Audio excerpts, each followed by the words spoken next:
The diplomatic station Nexus Prime hummed with tension as representatives from 5 of the galaxy's most powerful civilizations gathered in the observation deck.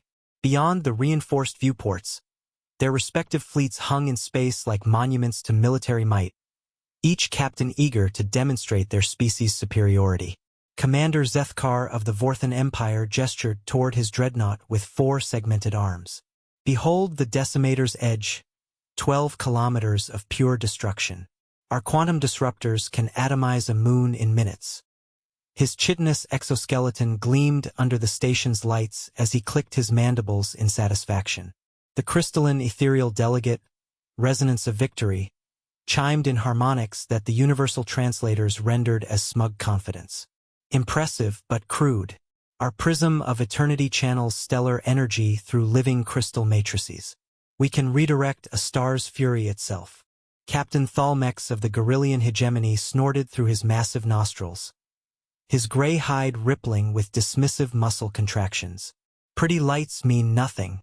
The Iron Fist carries enough kinetic penetrators to crack a planet's core. Brute force wins wars. The insectoid hive queen Zactiace's compound eyes glittered as thousands of worker drones coordinated her thoughts into speech. Individual ships are obsolete concepts. Our swarm fleet, the eternal hunger numbers in the hundreds. Overwhelming numbers ensure victory. Finally, the energy being calling itself flux materialized more solidly, its form crackling with barely contained power. All fascinating primitive approaches. The Stormbearer exists partially outside your dimension. We strike from angles your minds cannot comprehend. The 5 aliens turned their various sensory organs toward the lone human representative, Captain Sarah Chun, who had remained silent throughout their boasting. She stood with her hands clasped behind her back, observing their displays with calm interest.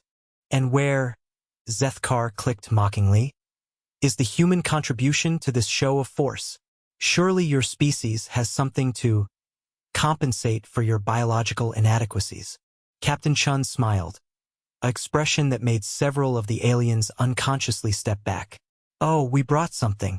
Computer, signal the determination. The viewports automatically tinted as a new signature appeared on the sensors. What materialized from the darkness wasn't the sleek curves of ethereal design or the brutal angles of Gorillian engineering. The human battleship looked almost primitive, a long cylinder of gray metal scarred by countless battles, bristling with weapon systems that seemed almost quaint compared to the exotic technologies on display. That's it, Thalmex rumbled. It's barely 2 kilometers long. 3.7 kilometers, actually, Chun corrected. But you're right. She's not the biggest, fastest, or most technologically advanced ship here. The aliens exchanged what might have been amused glances across their various species expressions. Chen's smile widened. Computer, show them the determination's service record. Holographic displays filled the air around them. Battle after battle scrolled past, the siege of Proxima Centauri. The battered human ship, hull breached in dozens of places, limped toward a massive alien fortress that dwarfed even the Decimator's edge. Against all logic, the determination accelerated, ramming straight through the enemy's shields and detonating her reactor core in the fortress's heart. She died that day, Chen said quietly, but she took their entire command structure with her, ending a war that had claimed billions of lives.